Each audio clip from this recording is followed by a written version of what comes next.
Assalamualaikum warahmatullahi wabarakatuh. Alhamdulillahirrahmanirrahim. Wassalatu wassalamu ala asyrafil anbiya'i wal mursalin wa ala alihi wa sahbihi ajma'in. Murid-murid tahun 5 yang Ustaz kasih sekalian, InsyaAllah hari ini kita akan belajar subjek ibadah. Masih lagi menyambung subjek yang lepas. Tajuk yang lepas masuk pada tajuk solat Jumaat. Sebelum kita belajar hari ini, mari sama-sama kita baca doa belajar. Bismillahirrahmanirrahim. Allahumma aftah alaina hikmataka wanshur alaina min khaza'in rahmatika ya arhamar rahimin. Rabbi shrah li sadri wa yassir li amri wahlul 'uqdatam min lisani yafqahu qawli. Amin. Pada tajuk ini solat Jumaat, insya-Allah kita akan belajar beberapa perkara. Yang pertama tentang pengertian solat Jumaat, yang kedua hukum beserta dalil, yang ketiga berkenaan dengan lafaz niat ketika solat Jumaat. Yang keempat, yang syarat wajib bagi solat Jumaat berserta dengan syarat sah solat Jumaat. Ini ada 5 perkara yang akan kita belajar pada hari ini. InsyaAllah sama-sama kita belajar pada hari ini berkenaan dengan maksud solat Jumaat.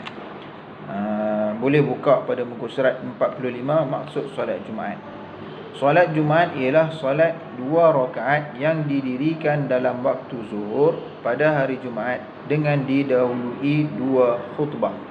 Iaitu solat Jumaat ini adalah solat 2 rakaat yang didirikan dalam waktu zuhur. Mesti dalam waktu zuhur dan mesti pada setiap hari Jumaat dan didahului oleh 2 khutbah.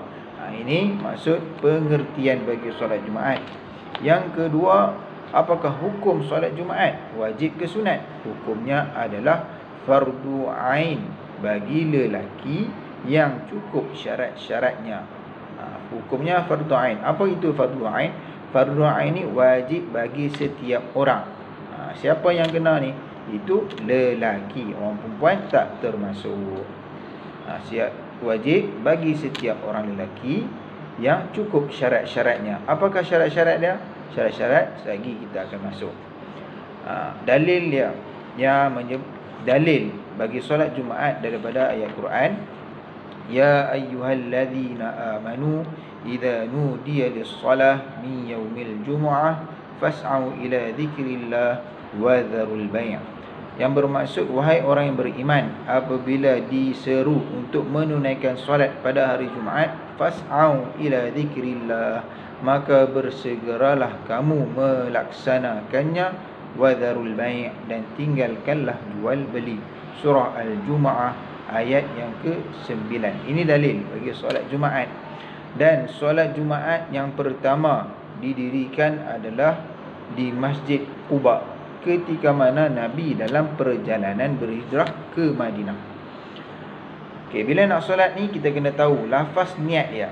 Lafaz niat bagi solat Jumaat berbunyi, usalli fardal jum'ati rak'ataini ma'muman lillahi ta'ala. Sahaja aku solat fardu Jumaat 2 rakaat menjadi makmum kerana Allah Ta'ala.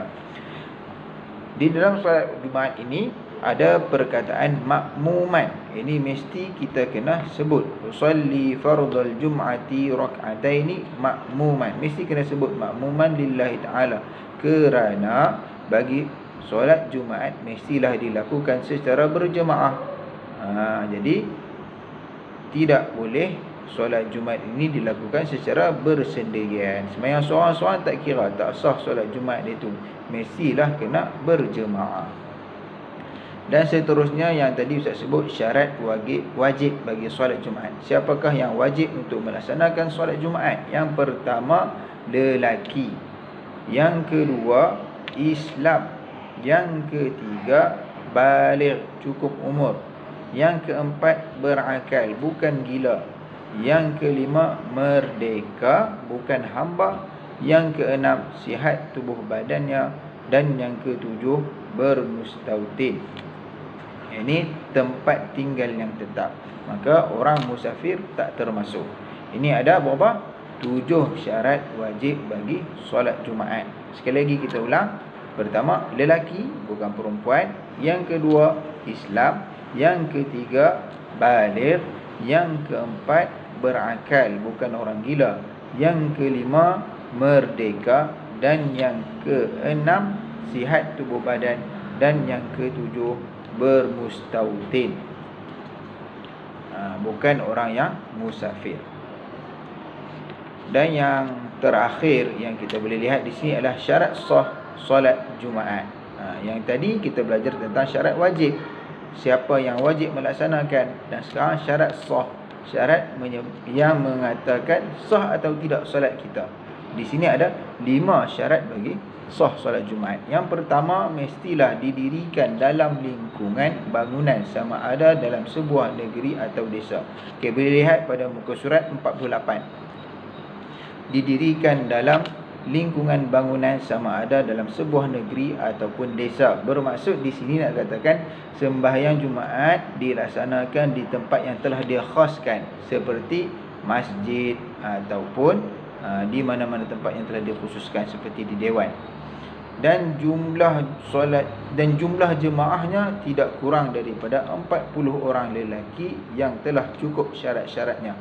Ini syarat mesti sah, mesti secara berjemaah ada 40 orang lelaki yang cukup syarat.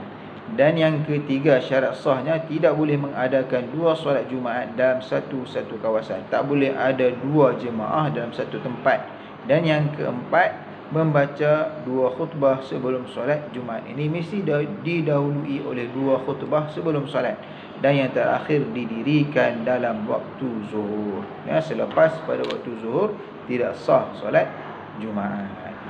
Wallahu alam. Sampai setakat ini saja. Ustaz harap semua dapat memahami dengan baik penerangan yang telah diberikan dan dapat menyelesaikan tugasan yang Ustaz beri. Assalamualaikum warahmatullahi wabarakatuh. Sekian, terima kasih.